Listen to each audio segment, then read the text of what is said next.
श्री स्वामी समर्थ. सगळ्या स्वामी भक्तांना माझा मनापासून नमस्कार. स्वामी भक्त हो, आज पुन्हा एकदा आपल्या स्वामी सूत्र चॅनलवर तुमच्यासाठी नवीन विषय घेऊन आलेली आहे. आजचा विषय म्हटलं तर एक प्रश्नच आहे जो बऱ्याच सेवेकऱ्यांच्या मनामध्ये निर्माण होत असतो. तो प्रश्न कुठला आहे तर आम्ही स्वामी मार्गात आलो आणि मग आमचं चांगलं कधी होणार किंवा स्वामी आमच्यावर कृपा कधी करणार, किंवा मग बऱ्याचदा असा प्रश्न पडतो की स्वामी मार्गात आलो आणि आमच्या पुढे समस्या निर्माण होऊ लागला. या व्यतिरिक्त यापूर्वी जेव्हा आम्ही स्वामी मार्गात नव्हतो तेव्हा तरी आमचं आयुष्य चांगलं चालू होतं, परंतु स्वामी मार्ग निवडला आणि एकामागे एक संकटे यायला लागली. मग असं का होत असेल? मग स्वामी सेवा करू की नको करू? आणि बऱ्याच जणांचं तर असं म्हणणं असतं की स्वामींच्या सेवेमध्ये दुःखच मिळतात, सुख हे मिळतच नाही. असे जर तुमचे प्रश्न असतील तर व्हिडिओ कुठेही स्किप करू नका. तुमच्या प्रश्नाचं उत्तर घेऊन त्या प्रश्नाचं उत्तर घेऊनच हा व्हिडिओ तुमच्यासमोर आलेली आहे. तर नक्कीच तुम्ही हा व्हिडिओ शेवटपर्यंत बघा, तुमच्या प्रश्नाचं उत्तर तुम्हाला मिळेल. आता त्यासाठी एक छोटंसं उदाहरण देते. त्या उदाहरणाच्या माध्यमातून तुम्हाला मी समजवण्याचा प्रयत्न करेल. अगदी आपल्या सोप्या भाषेमध्ये, आपल्या सोप्या पद्धतीने सांगितलं तर ते नक्कीच प्रत्येकापर्यंत पोहोचायला मदत मिळेल.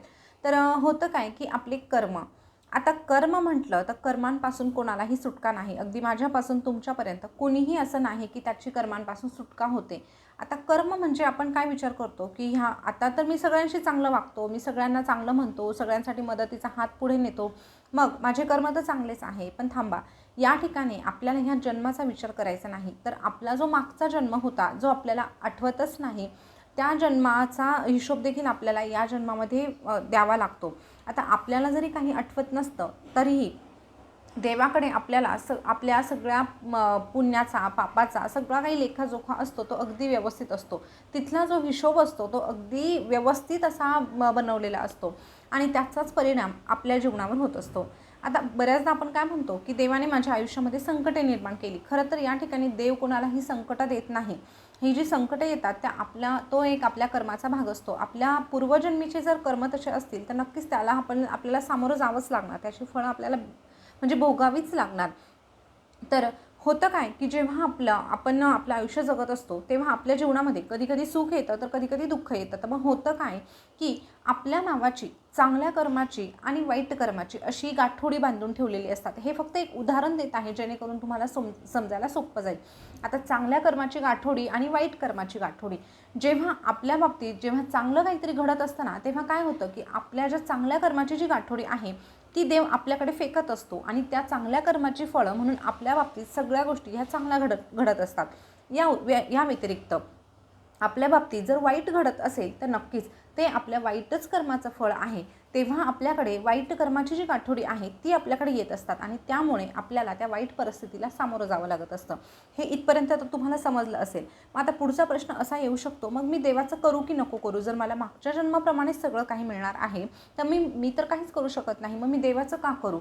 असा जर प्रश्न असेल तर याचं उत्तर असं आहे की आपण जी देवाची सेवा करतो, आपल्या स्वामींची आपण जी भक्ती करतो, त्याने होतं काय की हा जो आपला म्हणजे जो मागच्या जन्मीचा जो लेखाजोखा आहे त्यामध्ये थोडाफार बदल होतो म्हणजे आपली कर्म पुसली जात नाही, तर आपली जी वाईट कर्म आहे त्याचं जर फळ आपल्याला खूप जास्त प्रमाणात भेटणार असेल तर ते कमी होतं, त्याची जी तीव्रता आहे ती कमी होते. जसं की आता समजा एखाद्या व्यक्तीचा ॲक्सिडेंट झाला, त्या व्यक्तीचा जर त्या ठिकाणी अपघाती मृत्यू लिहिलेला असेल तरीही जर तुम्ही देवाच्या मार्गात आहात, तुम्ही देवाची भक्ती करत आहात, तर तुमच्या देवाची जी भक्ती आहे ती काय काम करेल तर तुमचा त्या ठिकाणी मृत्यू रोखला जाईल आणि तुम्हाला फक्त थोडंसं खर्चटेल आणि त्यावरच तुमचं ते जे वाईट कर्म आहे ते अशा पद्धतीने फेडलं जाईल. तर तुम्हाला हे लक्षात आलं असेल की देवाची भक्ती काय काम करत असते. आता ह्या प्रश्नाचं उत्तर मिळालं असेल तर पुढचा प्रश्न असा की मग देवाच्या मार्गात आल्यावर आपल्याला समस्या का येतात, तर ह्या प्रश्नाचं उत्तर देते. आता मी तुम्हाला सुरुवातीला काय सांगितलं की चांगल्या कर्माची गाठोडी आणि वाईट कर्माची गाठोडी. आता जेव्हा तुम्ही सेवा मार्गात येतात तेव्हा जर तुमच्या वाट्याला पटकन जर अशी म्हणजे वाईट गोष्टी जर तुमच्या बाबतीत घडत असतील तर होतं काय की तुमची जी सेवा आहे, जी भक्ती आहे ती स्वामींपर्यंत पोहोचत आहे आणि स्वामींना तुम्हाला चांगलं काहीतरी द्यायचं आहे.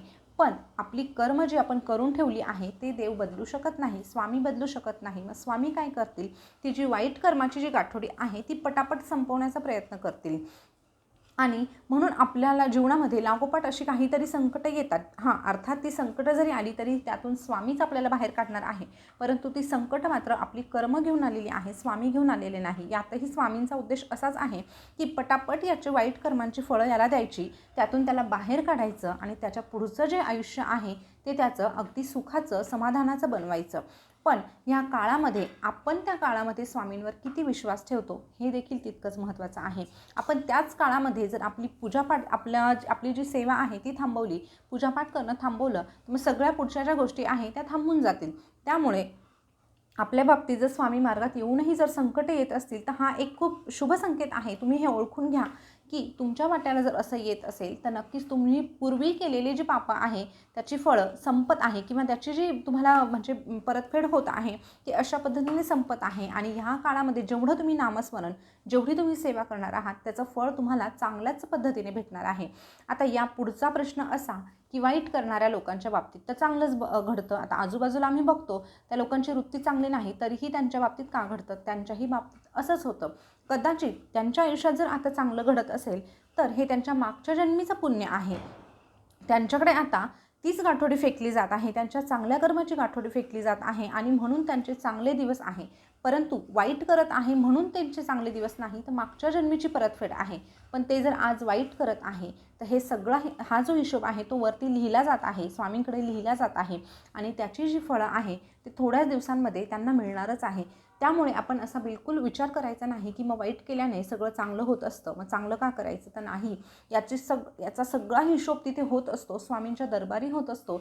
आपल्याला प्रत्येक पाऊल हे अगदी विचारपूर्वकच टाकायचं आहे. भलते सलते मनात विचार न आणता एकच ध्येय ठेवायचं आहे की मला स्वामी सेवा करायची आहे.